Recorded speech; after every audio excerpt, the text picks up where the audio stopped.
You got the call. Welcome to the big leagues, kid.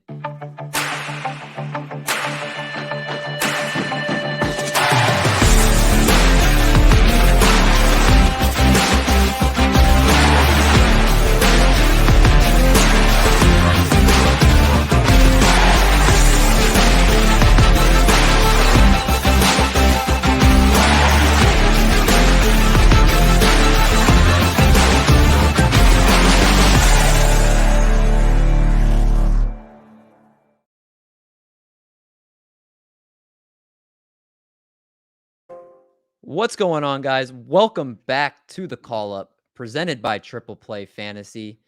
D Mendy here is joined by my co-host Michael Richards, aka Baby Huey, aka the wearer of sunglasses.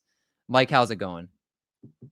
Doing good, David. Happy to be back for another week. Love talking prospects with you guys, and we got another great guest for you this week. A guy I've respected since I came onto the scene, and just another great mind to be listening to about prospects. The guests just keep coming and they get better and better and better. And here at the call, we want to bring you guys the top prospect minds across the entire internet, across the world. We got a good one here tonight, again, with a man that is a taker of selfies. And we're going to get into those in a second, just what those selfies are. He's also the co-host of the Florida Prospect Report with his buddy Eric. And it's a weekly baseball podcast where they discuss so many great prospect related stuff under the Florida sun. He's also a prospect writer over at Fantasy Six Pack, and he's an O's, Rays, and Marlins fan, which, to be honest, we're going to need to find that out first and foremost here. But we welcome in the man, the myth, the legend, Bailey Srebnik. How's it going? How's it going? Thank you so much for the introduction. I appreciate it. I'm really excited for our conversation. Yeah, we're pumped to have you on, man. I can't beat around the bush anymore.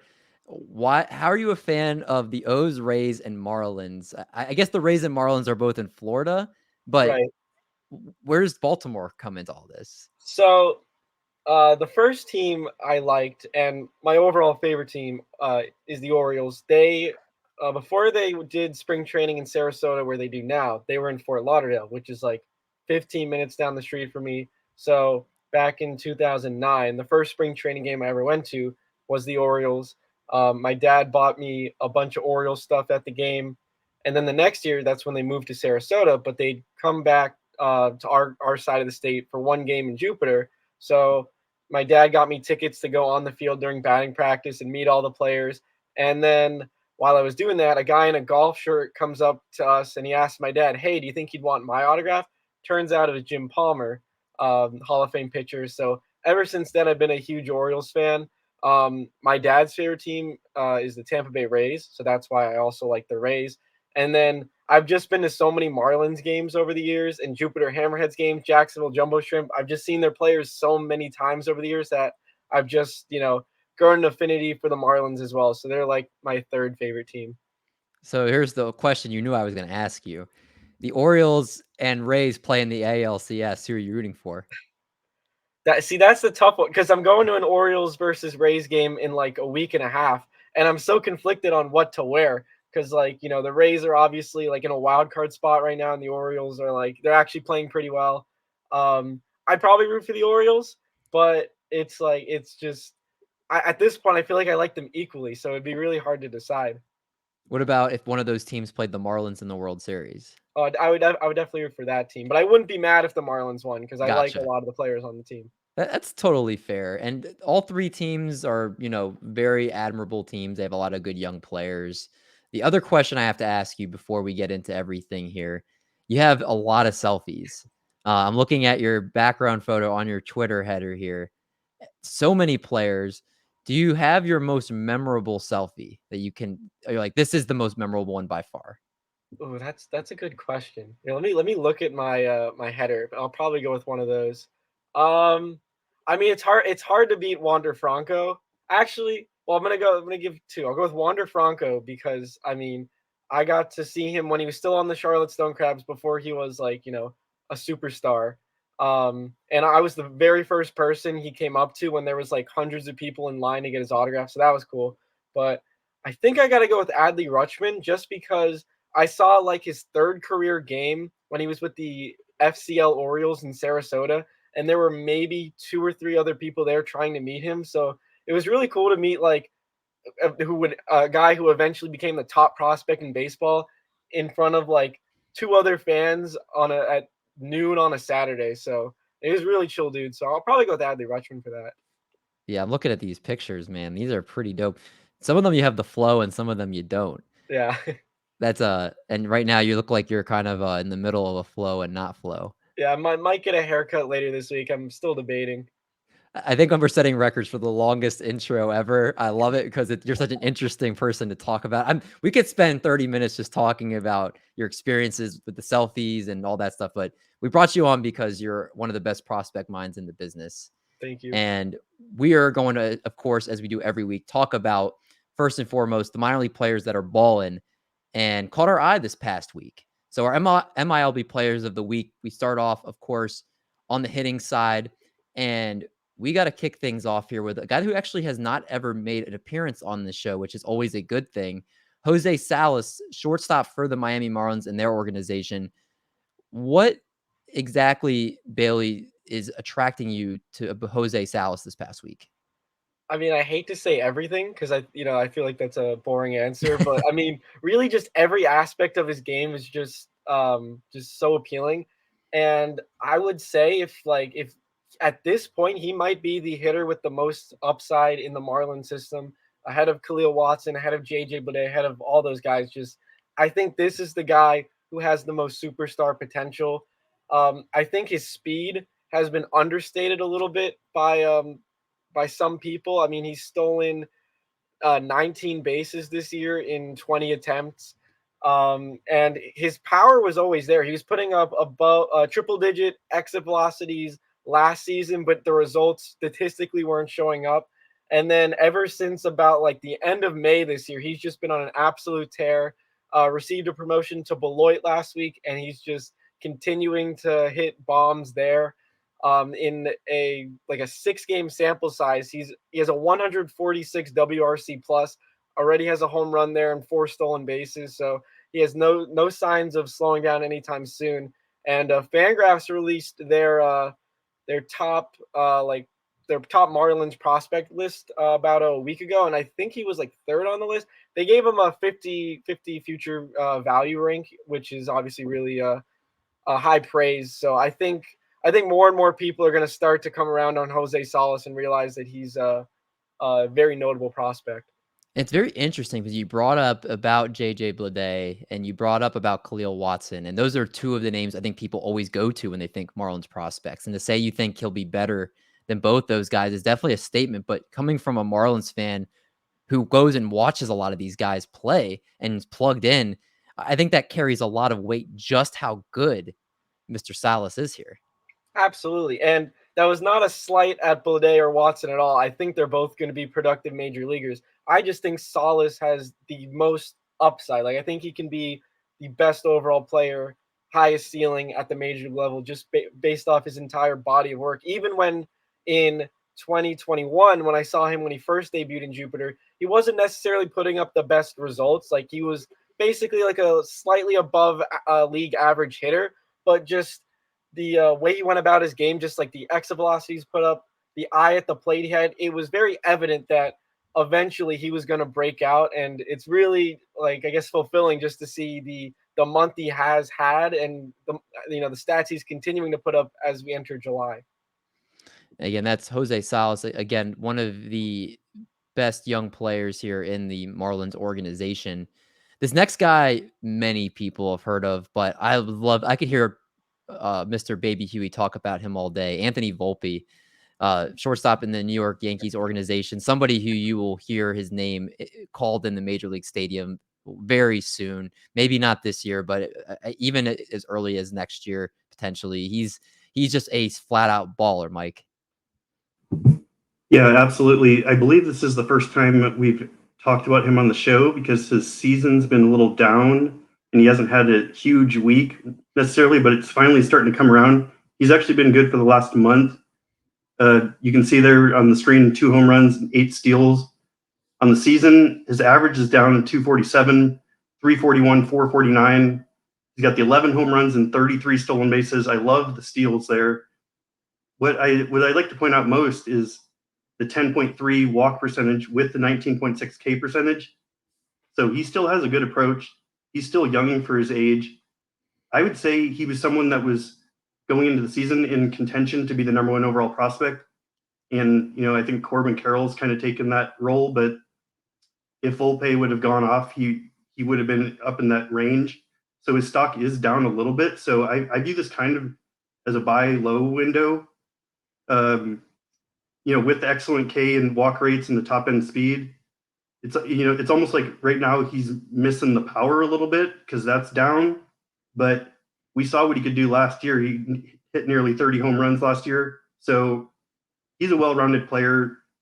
I would say he has an above average to plus hit tool, above average to plus power, and at least plus speed right now. So it's a great prospect. I like to play the stock market game with prospects. So, if he's ranked number 20 or something like that, that's different than being ranked number 2. So if you were in on him last year, I think you should go after him. And it's worth noting one last thing. He came on my radar last year just like everyone else. But the first time I mentioned him on Twitter, he had 6 home runs and 13 steals in the beginning of June. So he didn't get off to a hot start last year. He's capable of going on a tear. And I think we may be seeing that as he's adjusted to AA. Mike, in a prospect-only draft, where would you is he a first-round pick for you, or is he somebody you'd more would look at in the second round? We'd say in 15 teams. Let's say 15 teams. Yeah, I think he's right there. I think he's in that 10. It's hard to say. I haven't done the list in a while, but like 9 to 13 range, I'd put him probably right now. And if you can, again, people look at his stats and are thinking, oh, he's kind of down. And like Mike said, maybe aren't thinking about him as much. It's a good time to jump on that and scoop him up here. Let's talk about, I've got a couple Dodgers I'm going to bring up today. Let's talk about the first one. Diego, is it Cartaya? Is that how you say his last name? Cartaya? He's a catcher in the Los Angeles Dodgers organization. Actually, their number 1 prospect, depending on where you look. But he's on the season a 283, 421, 987 slash, 14 home runs, 48 RBIs, got 50 runs. He just homered in 3 straight games last week. I do think as of this taping, he got hit on his hand, I think, yesterday. So I don't know if there's going to be any long-term ramifications as far as playing going forward, if it's like a broken hand or anything like that, to check to see if there's an update on that. But he was somebody that has a lot of power.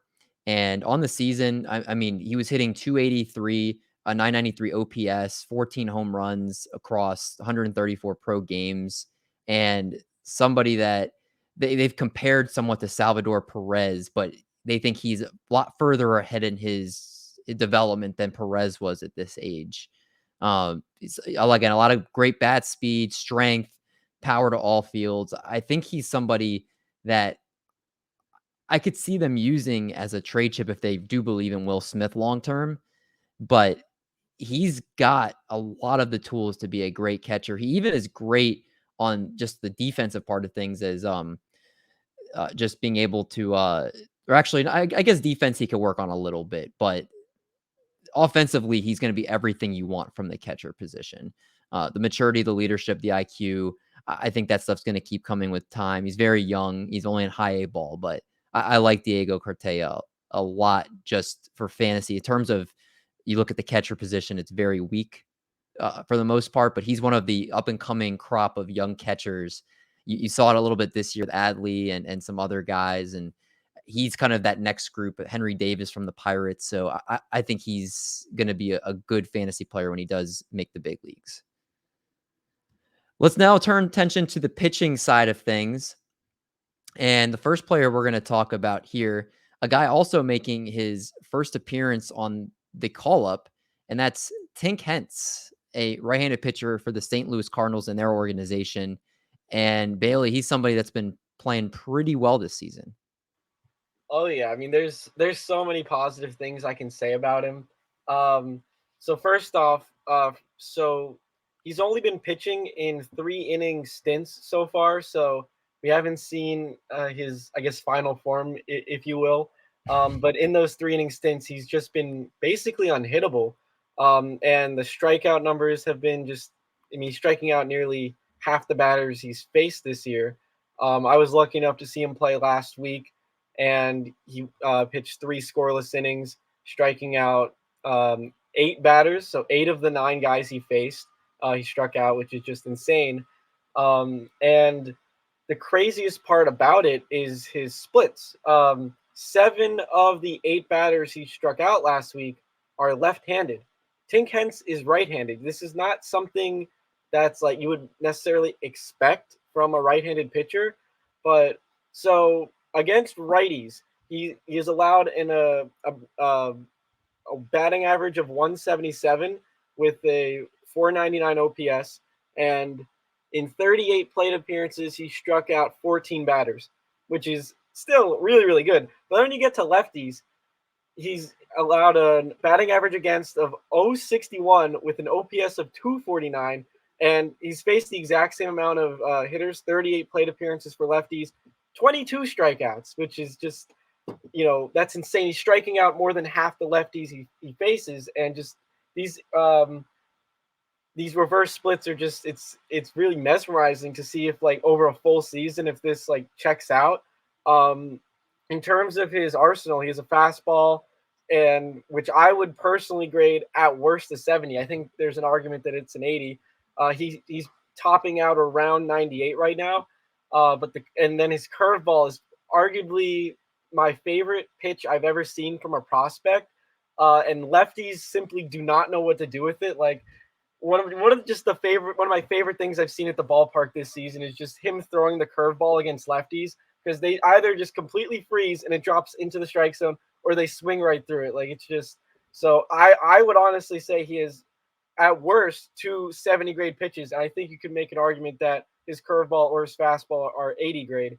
And I think, as we go deeper into the season, hopefully the Cardinals will stretch him out more, or maybe they're taking it really slow with him, and that's, not going to be something that happens till next year. But just the command and the velocity and just really just the whole package he's shown in about, like I guess 2 months so far has just been off the charts good. And I think this is, if you're playing in like a dynasty league, like this is a player you should be all over. 12 Ks in his last 5.2 innings pitched. Bailey, do you think that he could become a front of the line rotation arm? Absolutely. I wrote a whole article for Fantasy Six Pack a couple weeks ago, and the title was Tink Hence has ace upside. So if he keeps up what he's doing right now and is able to do it in 6 inning stints instead of 3 inning stints, I mean that's an ace. He could strike out like double-digit guys every time he goes out there and allows like less than 2 runs. I mean, that's really, really good. And the Cardinals have a so-so history, I guess, at developing pitching prospects. I mean, Jack Flaherty in the short run was a good success story, but I like Tink's chances a lot. I love it. It looks like he's a stud in the making there. Let's talk about Kyle Harrison, who we've talked about a lot on the call up. He is becoming one of the faces of this show here, and for good reason. His strikeout stuff is absolutely just bonkers. Mike, we need to talk about him some more. So tell us about Kyle Harrison. Yeah, he is a reoccurring guest here on the show. I actually haven't had a chance to talk about him, but the stats just speak for themselves. Over the last 10 days, he's got 12 innings, 18 strikeouts, only given up 4 hits, 2 wins over that time. On the season, 65.1 innings, a 2.76 ERA, 109 WHIP, 43% strikeout rate, 10.7 walk, and a little lower 2.54 FIP. So he's actually been slightly better than his ERA suggests. It is very rare to have a 20-year-old lefty with 3+ pitches and command excelling in the upper levels. That's the main reason I wanted to bring him up. As far as I'm concerned, he's an easy top 10 pitching prospect right now. When I'm looking at age versus level stuff, it's really only Yuri Perez that you can make a strong case ahead of him as far as like 20-year-old and younger. And we've seen the value of quality Giants pitchers in fantasy as well. Players like Logan Webb, Kevin Gausman recently, even guys like Alex Cobb. So It's a good team to be pitching for. When I look at the top pitching prospects right now, there's a group of players that are going to graduate soon. Shane Baz, Mackenzie Gore, George Kirby, Nick Lodolo, guys like that.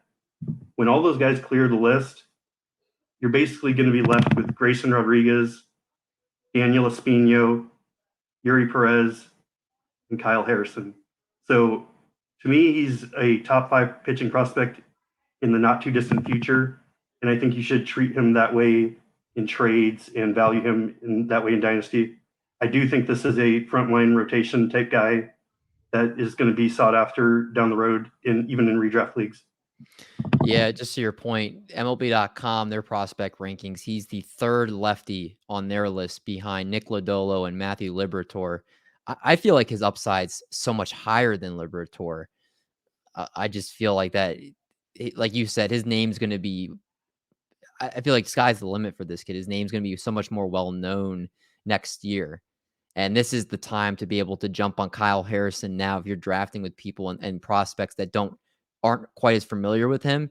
He's going to be one of those guys that everybody's talking about next year, to where if you haven't already been on the train, you're going to be too late. So I do think he's starting to continually rise up, and you can see the statistics point that out for sure. A player that also is considered one of the top prospects here. He's the Dodgers' top pitching prospect. He's the number 8 right-handed pitching prospect on MLB.com. Bobby Miller, starting pitcher for the Los Angeles Dodgers. On the season, a 4.45 ERA and just over 62 innings, 73 strikeouts. He's got a 1.23 whip. 2 runs or fewer allowed in 9 of his 14 starts this year. But the reason his ERA is mid-4s is because in those other 5 starts, he's allowed 5 earned runs or more in all of them. So it's been basically boom or bust for him so far this season. But he still limited his opponents to a 224 batting average on the year. And I think one of the reasons people were scared off of him at first was they thought he might be one of those guys that ends up just being a reliever. And, they were saying the concerns about his delivery and the reliever risk is why he was the 29th pick in the 2020 draft. But I mean, in his first year in 2021 in Double-A, 2.40 ERA, a 192 batting average against, 70 strikeouts in just over 56 innings. He can touch 100 miles an hour with his fastball. He's got a slider that fades and does really well, a sinking changeup in the mid 80s. So I think he's got 3 good pitches, and again, he's somebody that probably you see next year, maybe later this year, depending on the Dodgers pitching depth. If they want to have him be a power arm in the playoffs and pitch an inning as a reliever, maybe he comes in this year. But he's somebody that I don't think is talked about enough, and especially with the Dodgers in particular. And we say this a lot. They're sort of organizations that you trust their development of pitchers. You see the Yankees, you see the Giants, you see the Guardians. The Dodgers are in that mold where if you see a pitching prospect with the Dodgers, you definitely are a little more plugged in here. And I think Bobby Miller, the power pitcher he is, he's somebody that should get a lot more recognition than I think he does get right now. So he's somebody that I think is great. He's coming off a career high 10 strikeout game in 6 innings in his last start, which is why I brought him up on today's show. He's just somebody you got to make sure you keep an eye on. All right, let's talk about some notable promotions from this past week. We've got 4 that I made sure we noted here. Mark Appel to the Phillies. And great story on Mark Appel. If you haven't read about his story, you got to check that out. Corey Lee, catcher with the Astros. Michael Stefanik with the Los Angeles Angels infielder. And you got David VR with the San Francisco Giants. Really quick, Bailey, is there one player here you would like to highlight? I mean, I guess Mark Appel. That's just a really nice story to hear. Hopefully he makes it with the Phillies and is able to be like a significant bullpen arm. I mean, they definitely need one. So, and he looked good in his first outing. He pitched a scoreless inning. So, I'm hoping nothing but the best for Appel. Yeah, same here. I think great story, and it's something you got to make sure that you keep an eye on. Hopefully you can ride it out in Philly. We didn't mention a player on this list that was promoted is actually starting tomorrow's game because we're going to talk about him later on. So if you're listening and the name that we didn't talk about. Don't worry, we're going to mention him. One other thing, I actually missed this after we did the graphic, but Josh Winder for the Twins got called back up to start today, I believe. And I'm not sure what's going on there, but he's someone that you probably would want to speculate on in redraft leagues at the back of your rotation if he's going to stick in the rotation, because he's already 25 and he's shown that he's better than minor league level. And he had some decent success early on this year before he got hurt too. So you've already seen glimpses of it at the major league level. Let's go through our prospect watch here. Some players that we're keeping an eye on, maybe down closer in the lower levels of the minors here, or players necessarily that you just got to make sure we're watching. We got our eye on you here. And let's kick this list off here with our first guy, and that's going to be Dahian Santos. I'm sure I butchered that name. So Bailey, why don't you correct me on this young gentleman here? Yeah, so the Dunedin Blue Jays have been really just churning out intriguing starting pitchers this year. They have, Ricky Tiedemann, Nick Frasso, and Josper Zulueta all started down in Dunedin this year before they all got promoted. Dahian Santos is still there.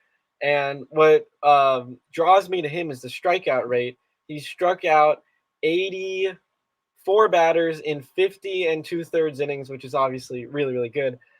In the month of May, that was his best month. He was on fire.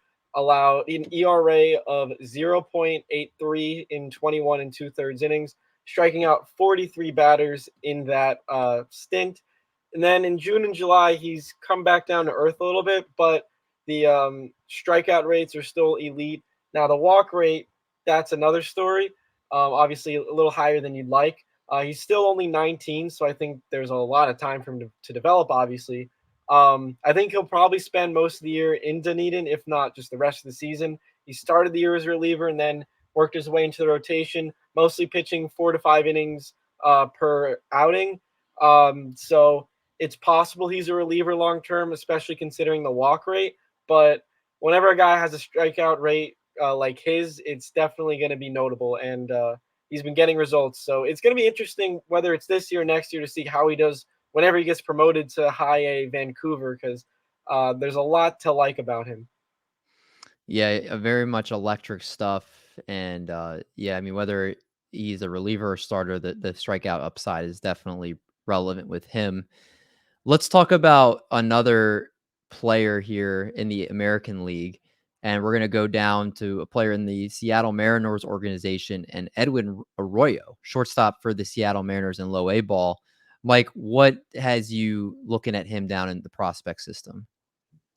Well, we actually profiled him very early in the season when I started seeing the signs.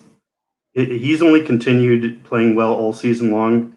As you can see there, 332 plate appearances, hitting 318, 392, 524, 64 runs, 12 homers, 54 RBIs, and 16 steals. He's got a 9.3 walk percentage, 22.9% K percentage. Basically, every stat I look for, 8.1 speed, which is a Fangraphs tool I like to look at for guys that produce speed type numbers. So when I'm looking at him, he was a second round pick early in the year. Basically, there's a lot of hype going on right now on Twitter. I'm not sure if it's reached outside of that, but Jackson Chourio for the Brewers, and rightfully so. He's an 18-year-old excelling in low A. But when I look at that list, it's a short list, and Edwin Arroyo is right there. And I could even argue he's better in certain ways with his approach right now. This is a guy who's checking all the boxes. He's doing better than Noelvi Marte did last year at the same level, and he's younger than Marte was. He's the same age as Christian Hernandez, and he's doing better than him at a level higher. Hit, power, speed. I mean, it's still early. He's still got levels to clear, but I see him as a pretty easy top 100 prospect right now, and I'm not sure that everyone views it that way. If there's 100 prospects or less, or I guess 100 or more prospects rostered in your dynasty league, I think he should be picked up. So overall, this is one of those young guys who I think has huge upside, possibly even top 10 down the road. And if you're into all those other names that I mentioned, I think you should be into this guy as well. That's Edwin Arroyo. Make sure you keep that name in mind there. The player I'm talking about next, AAA pitcher for the Houston Astros, Hunter Brown. I'm team Hunter Brown. What can Brown do for you? Well, he can do a lot of things for you. He, in his most recent start against Albuquerque, through 6 scoreless innings, striking out 7, 94 pitches, 64 strikes, only allowing 2 hits in that start. His 2.42 ERA and his 92 strikeouts lead all of the PCL right now. He's MLB.com's number 91 prospect, but I think honestly, the way he's looked, a 2.42 ERA this season, a 5-3 record, he's doing really well in AAA. I think the big reason he isn't getting a chance is the Astros are just so stacked in their rotation right now. They can't even find a place for Jake Odorizzi because you have Christian Javier's breakout. You have Framber Valdez being one of the best pitchers in baseball this season. Even Jose Urquidy is now starting to come along a little bit with, Justin Verlander doing Justin Verlander things. They just don't have a place for him in the major leagues, but he's doing everything possible. 92 Ks in 67 innings, a 1.10 whip. He's the real deal. I think he's a really good player that I don't think is talked about a lot. So Hunter Brown is somebody that we could even potentially, if there's an injury in the Astros rotation or two, that maybe you see his name start being floated around a little bit to be called up. But speaking of being called up, our last segment, who's next? Who do we expect to be next for the call up? And we got to kick things off here with a player who was just called up. And he's starting tomorrow's game. Today is Tuesday, the July 5th. He's starting on Wednesday, July 6th for the Boston Red Sox. And John, wherever you are somewhere, I know you are screaming excitement because you brought him up, I think, back-to-back episodes on the show because you were so excited for him as a Red Sox fan. Brayan Bello, he is going to be getting the call tomorrow. Mike, what should we know about him? Well, first thing, I learned this from the Welsh when I did an appearance with him. It's actually pronounced Brayan Bello. The L's are pronounced with Y's, so just for future reference. Last 10 days, he's been good. He just got the call up, like you said. He's been one of my big breakouts on the pitching side this season. 85 innings pitched, 2.33 ERA, 104 whip, 33.7 K percentage, 9.8 walk percentage, and a 2.94 FIP. He's got a plus fastball, which touches 100 miles an hour on occasion, a plus changeup, which is great paired with that fastball, and an above average slider. I believe he has average or better command. It says below average on his Fangraphs page, but I think he's underrated there. If he pitches well, I believe he'll remain in the rotation this year. He does carry the risk of a demotion or a move to the bullpen if he struggles, because this is a team that's contending or trying to. In terms of quality of stuff, I compare him to like a Roansy Contreras. I think that's the level that I put him at. And I actually came up with that earlier today, looked up RotoWire's rankings, and James Anderson has the two back-to-back. He's the best in the business. So that's the level of player he could be if he sticks in the rotation. He's on a good team. It's just a matter of the risk of rookies. He's someone I'm going to be targeting in draft and hold type leagues and best ball next year, and then picking up whenever I can during the season in other leagues. And we were talking about that we could see him having the first player that came to my mind is Aaron Ashby, that he could be just someone you could see pitching 3 innings at a time. Like if their rotation is fully healthy and he's performing well, they're not going to send him down. They might be like, hey, you're going to come in for 3 innings and give us 3 quality innings, because we saw the Red Sox were struggling with that role when they basically put Tanner Houck as the closer and they put Whitlock in the rotation. They were missing that bulk reliever that was giving them those types of ratios and innings. So I don't think it'd be shocking to see him transition to that if he's performing well and they have their full rotation back. So he's somebody that could be helpful for you the rest of the season potentially. Let's talk about, I'm glad to see this name because he's been hurt for so long and he was somebody in the mainstay of this section for a while. I think it's almost here. Max Meyer's season is nearly upon us. I feel like, Bailey. Goodness gracious, you've seen a lot of him, I'm sure, pitch for the Jumbo Shrimp. He's a stud, isn't he? Absolutely. It's good to see him finally healthy. He missed some time this season with a right ulnar nerve irritation that sidelined him in mid-May, but luckily was not too long of a stint on the injured list as he is now back. I'm going to quote Fish Stripes because they sent a tweet about him yesterday that was really impressive. He's made 11 starts in AAA this season, 2 of which were impacted by that injury. But if you take those 2 starts out and the 9 other starts, in 45 innings, he has 53 strikeouts with a 1.6 ERA and only 1 home run allowed.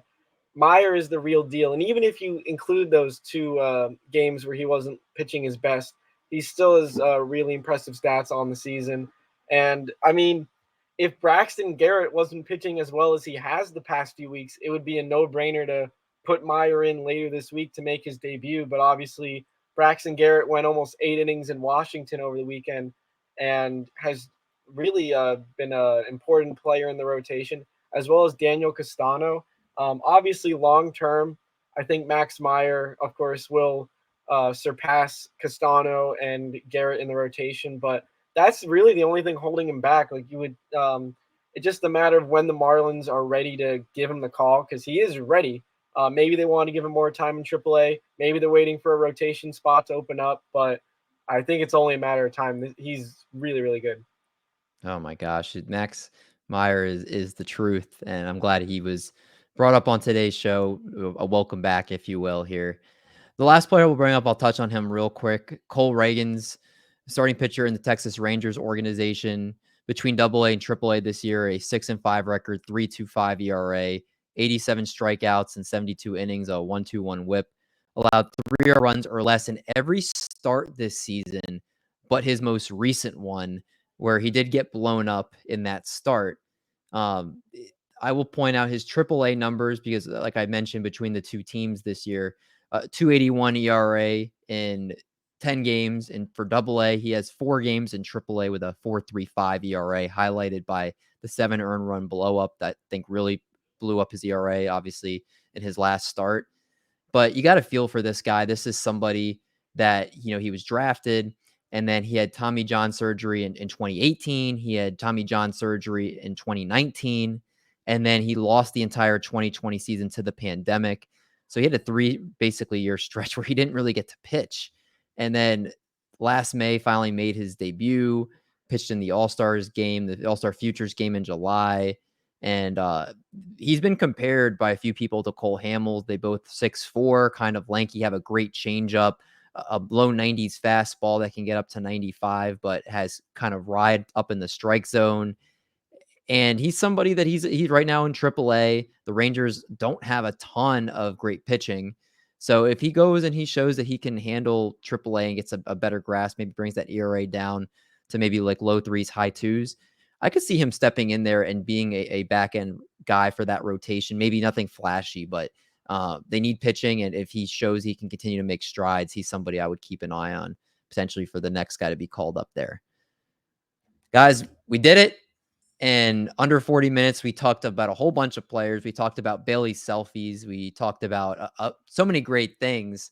Bailey, I want to say first and foremost for Mike and myself, thank you so much for coming on the show tonight. And please go ahead and plug all the great work you're doing, where people can find you on Twitter and any projects that might be coming up. Absolutely. Well, first off, thank you so much for having me. I really enjoyed this. And yeah, so for where you can find me, I'm on Twitter at XWO Bailey, like the baseball stat XWOBA. I do a podcast with my buddy Eric, like David said. It's called the Florida Prospect Report. Eric is one of the few people I know who sees more baseball than I do on a weekly basis. So there's a lot that we talk about. And I do write for Fantasy Six Pack, so you can check me out there. I write about articles of what I see at the games.